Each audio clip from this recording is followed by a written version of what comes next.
The young Spaniard landed in the Saudi capital to begin training ahead of the Six Kings Slam 2025, an exhibition tournament that brings together the world's best players, and which last year saw him fall just short of the title.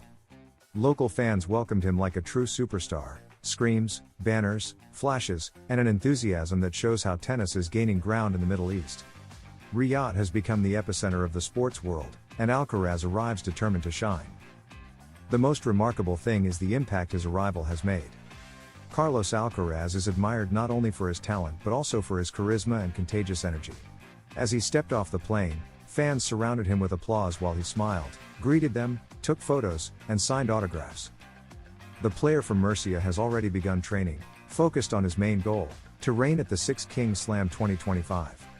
His debut will be this Thursday against the winner of the match between Taylor Fritz and Alexander Zverev, and he knows he can't afford to relax. After losing last year's final, he arrives with renewed motivation, seeking revenge and with the confidence of someone who feels at his best both physically and mentally. Everything suggests that Alcaraz doesn't just want to win. He wants to make history. His aggressive style, smile, and humility are winning over the Saudis, who already see him as the tournament's great idol. The packed tennis calendar is starting to take its toll in October, just a month before the season's end. The six protagonists of the second edition of Riyadh's Six Kings Slam arrive at the event with various physical issues. Jannik Sinner and Taylor Fritz, cramps, Novak Djokovic, shoulder and ankle, and Alexander Zverev, back, all came out of the Shanghai Masters 1000 carrying knocks. Stefanos Tsitsipas didn't even take part, having withdrawn from the entire Asian Tour due to a leg injury.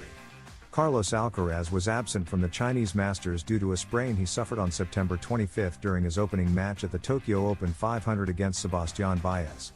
Alcaraz returned to on-court training last Friday in Murcia, doing so with extreme caution and with bandaging applied by his physiotherapist Juanjo Moreno. His final preparatory session was with the promising American Darwin Blanche. The Golden Racket? Turki El-Sheikh, better known in Spain for having owned UD Almeria from 2019 until early 2025 and as Saudi Arabia's Minister of Entertainment, gave Nadal a solid gold racket in 2024. The gift was to honor his career and was valued at €250,000. The Mallorcan is the country's tennis ambassador in the Middle East.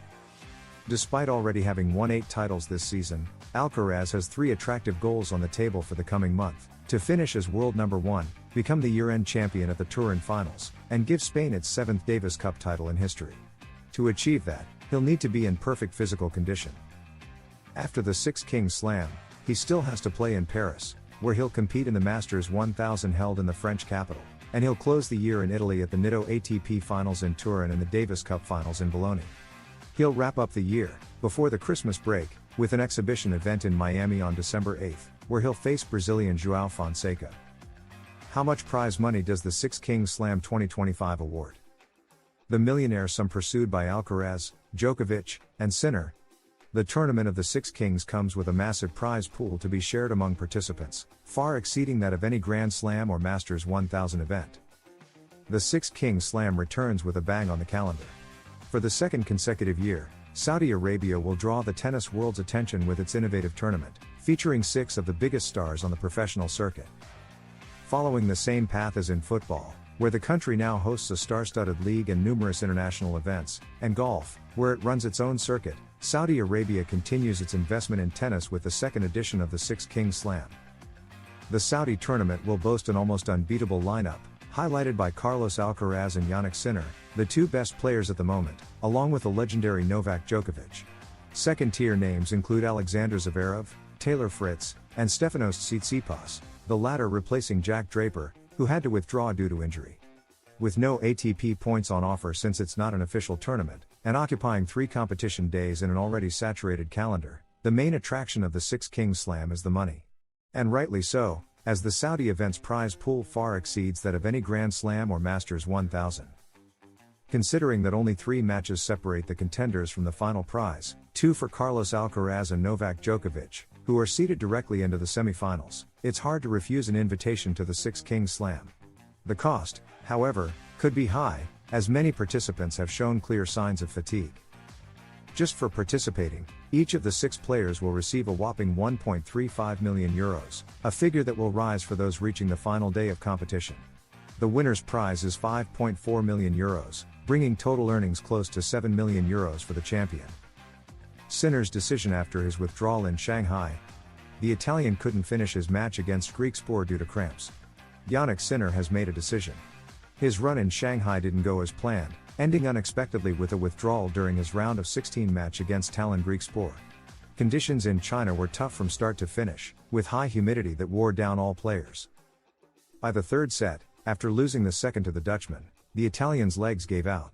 Not even the 5.5-hour Roland Garros final had exhausted Jannik like that match. After losing serve, he barely managed to reach his bench, using his racket as a cane, an image that ended with his retirement from the world number 2.